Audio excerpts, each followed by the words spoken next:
I'm going to fulfill another request today. Actually, a second request, two requests, but I'll get to the second one in a moment. Someone asked me to do taquitos.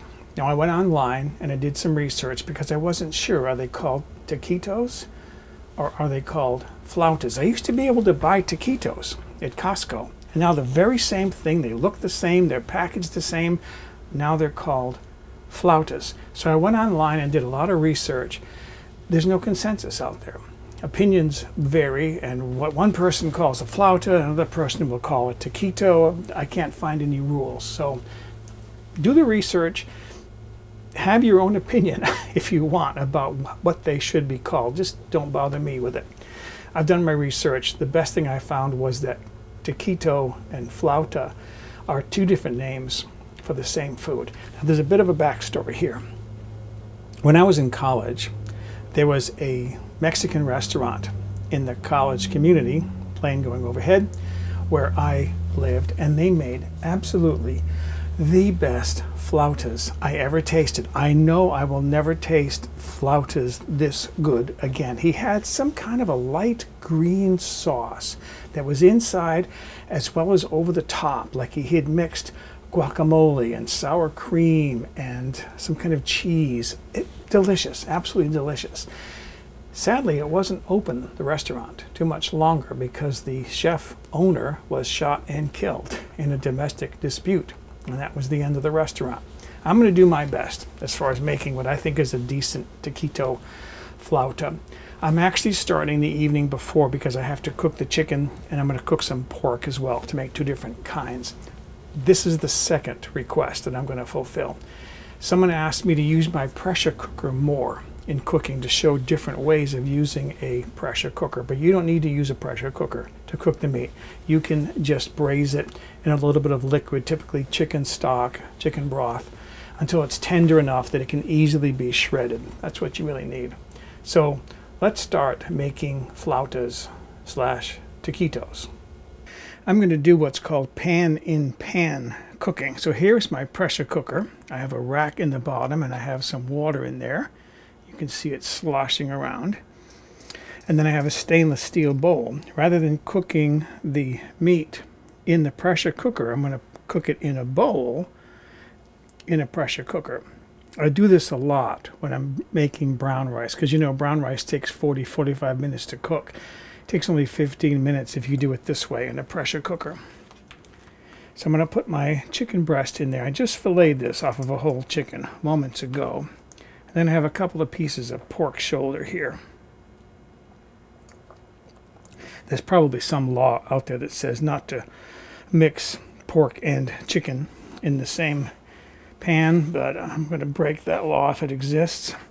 Then what I have here is about 1 cup, 240 milliliters of my homemade chicken stock. You can use water with some chicken bouillon in it if you want. It's just going to add some flavor. And then I'm going to drop that down inside my pressure cooker, put my lid on, and start this cooking. I've got my pressure cooker on the stove heating up. When that comes up to full pressure, there's an indicator on top that'll tell me that it's full pressure. Then I'll let it cook for 20, 25, 30 minutes, whatever. Turn the heat off, let it depressurize naturally, and then cool down so that I can shred the meat. I took my chicken out a while ago. It is still hot, but not too hot to handle.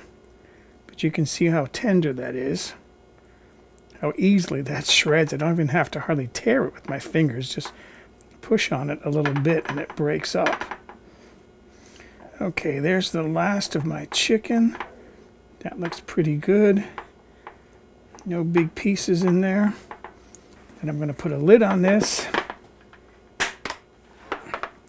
Snap the lid on, put this in the refrigerator, and I can do the next one, which is the pork. This is the pork shoulder. Again, look how easily that shreds. That's what you want. You want the meat cooked well enough that it just easily just falls apart. This is the last of my pork here. Shred that up. And there it is. Once again, I can put my cover on that and put that in the refrigerator. An Italian friend of mine refers to food like this as svuota frigo, which means refrigerator emptier.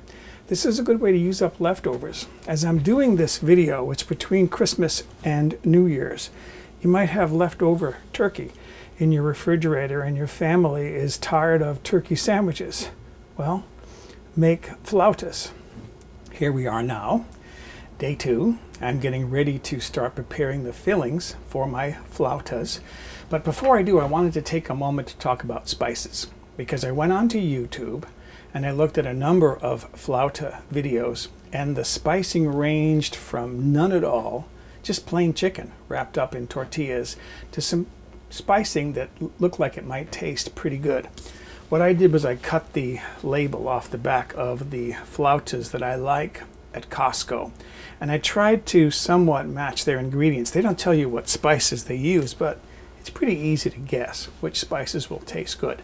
I'm ready to start mixing my chicken filling. So there is my shredded chicken. And then some of the things that I saw in that ingredient list from the Costco package of flautas, they used some cheddar cheese in there. So why not? I'm going to put a little bit of cheddar cheese. Not much, because I'm going to save some for the top afterwards. Some of what I'm thinking I'm going to use is, this is garlic powder. Not a lot. Onion powder. That's about a 1/4 teaspoon rather of garlic powder. This is a 1/2 teaspoon of onion powder. I'm using a 1/2 teaspoon, maybe 3/4, because I like the flavor of chili. I just don't like it too hot. This is California mild chili. And then a little bit, maybe 1/4 teaspoon of cumin. Another thing that I saw that I liked the idea of was a little bit of tomato paste. Not sure how much I'm going to need. It's going to add some color, and it's going to add some moisture that'll help to bloom those spices. A little bit of salt and some pepper. And some other spices you can use. You can use paprika if you want. You could use smoked paprika if you want a smoky flavor. You can use crushed chili flakes, the hot chili flakes. These things here, those can be used. There's different things you can put in there. Make it any which way you want. Okay, with the glove on. Now that's not a very red color as I look at that, because the taquitos, flautas that I have tasted in Costco, or from Costco, were much redder inside. So I want to taste this and see what I've got here. I can always add more spice. Yeah, that's going to need a little bit more spice. I put a little bit more tomato paste in there. I'm going to add some more chili powder.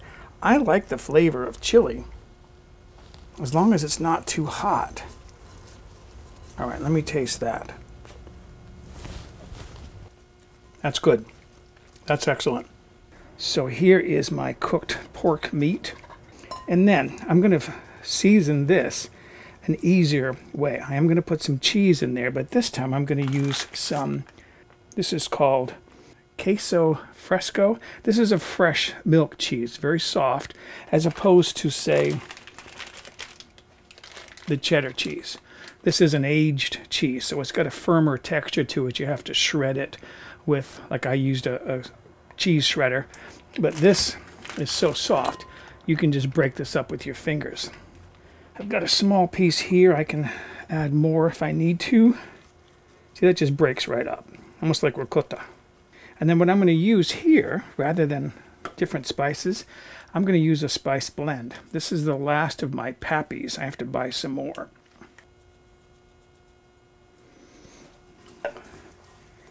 And again, I want to put, I'm not going to put any salt in there because the pappies has some salt. And then for color, what I'm going to do is I'm going to add a little bit of paprika. It's not going to add much flavor, but it'll add some color. And then again, a little bit of my tomato paste.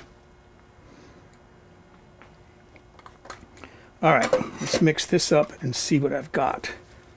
Let's see what this tastes like. No need for salt. I like that flavor. It's got a nice spicy flavor to it. I'm good with that. Let's start filling some tortillas.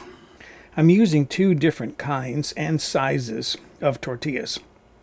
These are corn tortillas, slightly smaller. From what I saw in the various websites that I looked at, the smaller ones are used to make appetizer size or side dish size flautas. These are a little bit larger. These are wheat flour tortillas. These were used to make meal size flautas. I warmed these tortillas in the microwave for about 30-45 seconds so they would be moist and pliable, so they wouldn't tear while I'm filling them. And I'm going to put the pork in these. You don't need a lot of meat. You're not making burritos. But I want a little bit more than I get when I buy those at Costco. And then what I have here is some toothpicks. Some people didn't use toothpicks. They were just so good at filling these things. You want to get them tight that they could just press them and they stay together, but I'm not that skillful. Hopefully that'll hold. So I got 8 flautas out of that batch of meat. So now I'm ready to make the larger ones with the wheat flour tortillas. Those are sticking together a little bit. I'm going to put a little bit more meat in these.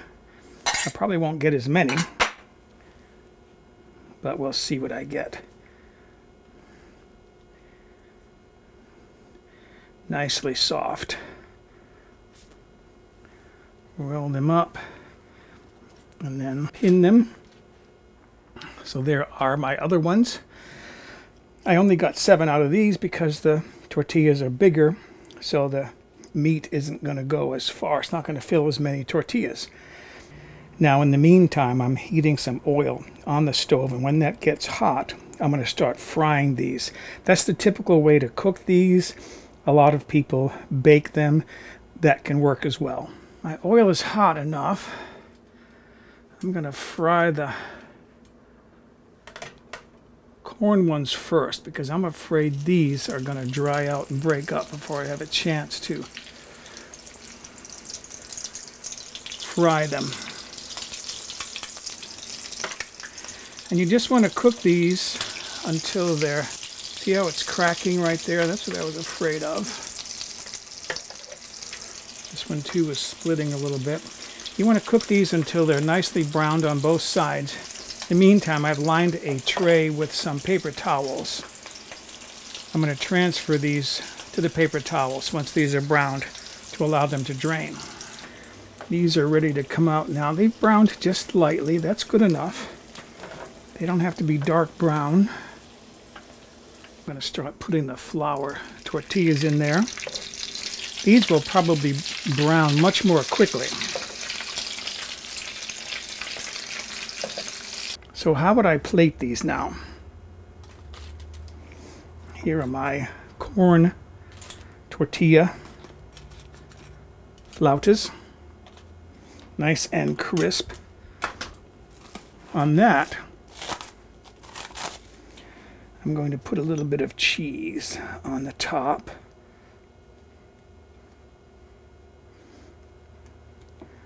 Like so. And then I put some lettuce, tomato, and some black pepper on there. And I'm going to just squeeze a little bit of lime juice over that salad. Same thing over here. Might as well put my lemon juice on there now. Lime juice. This is lime juice. Okay. And then I'm going to put a couple of these on there because they're so large. Well, I can get a third one on there. Why not? More is always better, right? And then the way I like to have food like this is I love sour cream. So I'm going to put a nice big scoop of sour cream on the side of each of these. And then on the other side, I'm going to put a nice big scoop of guacamole.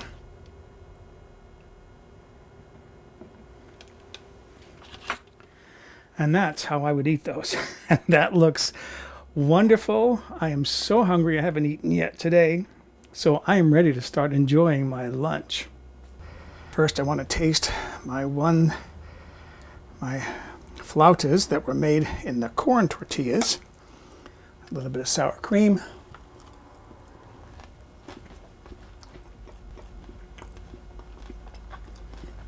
Nice flavor. Ooh, that is good. Just spicy enough, a little bit crisp on the outside, and I love sour cream. Okay, with a little bit of guacamole, my flauta made in the wheat flour tortilla.